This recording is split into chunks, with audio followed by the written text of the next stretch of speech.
Congo, Congo, Congo. It just never gets out of the news. So here's the thing. Joseph Kabila has showed up in Goma. Now, this is no longer a rumor. It is a fact because there are photos of him meeting religious leaders and other members of society in Goma or North Kivu. My name is Darren Bartlett, and I love talking about current affairs on the African continent, or stories that are making it big in the news. Now, the other week, I talked about how the Senate in DRC had voted to lift immunity off Joseph Kabila. That means that he's exposed to prosecution. And there were allegations already that he was enabling the M23, maybe financially, maybe he's talking to them to fuel them, maybe gaslighting, you can name it all. But the idea is that all the allegations are that he is actually behind M23. If you look at the leaders of M23, for example, the guy who's leading it today, he was a member of Electoral Commission and he was a friend of Kabila who made sure that actually Tshisekedi wins. But that's a story of another day. Let's focus on the problem that's going to be right now. What does Kabila's presence mean as of now? First of all, when he was ruling from 2001 to about 2018, he also encountered problems with M23. They sat on a table, agreed, and there was some peace that had returned to the eastern part of Congo. After he left, the M23 come out and say, wait, the agreements that we had for us to join the army and other promises that were made were never fulfilled. Hence, they went back to the bush. And this time, it's been so intense that they have covered so much ground. I actually thought that at some point, the army of DRC will equip itself, of course, with friends from SADC, at some point, East African Defense Forces, the Angola Forces, and so many more, would help recapture back these places.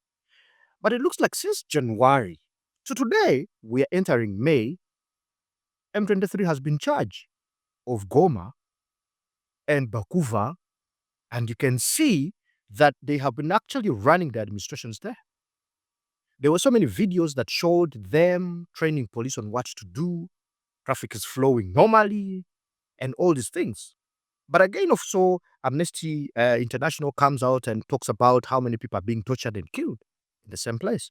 But I expected that the government of Congo would actually make advances and recapture these places. So I feel, and this is going to be my view. So today I'm not doing news, but whereas there's an element of news, but this is my feel. And Congolese, please, you understand. I know you're very good at coming to inboxes and, make us scream fast of everything, everyone's opinion. But here's the thing. When Kabila was in South Africa and he alleged that the government has failed to quell the advances of M23 from the east. You remember M23 had said this time we're going to Kinshasa. He said these guys have failed on their duty to protect Congolese in the east. And he said he's going to return to Congo to bring peace, to help restore peace in the country. Because there's so many people who are displaced. Uganda hosts so many Congolese in the western part of Uganda, which is the eastern part of Congo, the other side. There are refugees in Rwanda. There are refugees in Zambia and also Burundi because of instability that is in, eastern part of Congo. So would you say that Joseph Kabila was right that the government has failed? Or will Joseph Kabila's presence in Congo change or twist the conversation on USA's conversations with Congo of minerals in return for peace or for security? Because that conversation is heavy, and Trump is okay with it. I mean, it's loud. It's been everywhere in the media, where the administration said, yeah, we're having conversations with Congo for rare minerals, and we shall provide security and training for the army. Does the presence of Kabila change that conversation? Because I mean, he has the same intention to restore peace. And previously, I mean, when he was there was a conversation that was held, and the M23 was disbanded. Some came to Uganda, some went to Kigali, to Rwanda, but majority of them came to Uganda, and they went back because of some promises allegedly that were not met.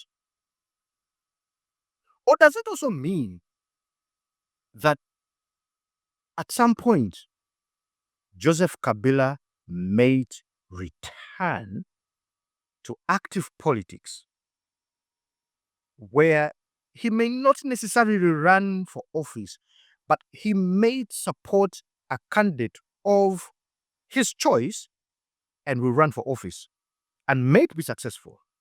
You see, Congo's politics interests me so much that it actually has a backbone of the clergy, the religious leaders who say, they have a huge voice.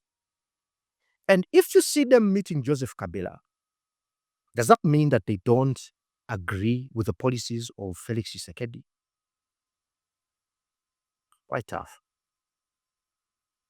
But yeah, let's see what happens, because I have a strong feeling Joseph Kabila is going to get involved in active politics. And if he has the backing of some people who still believe that during his time, there was a conversation that was had and that the M23 was disbanded, because that's the biggest threat to the country today, was disbanded. And now they have regrouped when he's away. And when he comes back, these are the people he meets. He knows the leaders. As a matter of fact, the leaders were appointed by him to run the Electoral Commission that brought Tshisekedi to power. So it's an interesting one. He either gets into active politics or he's going to support someone actively. And when he has the backing of the religious leaders who are having conversations with him, condemning the acts of the Senate, it's going to be an interesting one. But yeah, I'll catch you in another one. Let's see how the weekend goes.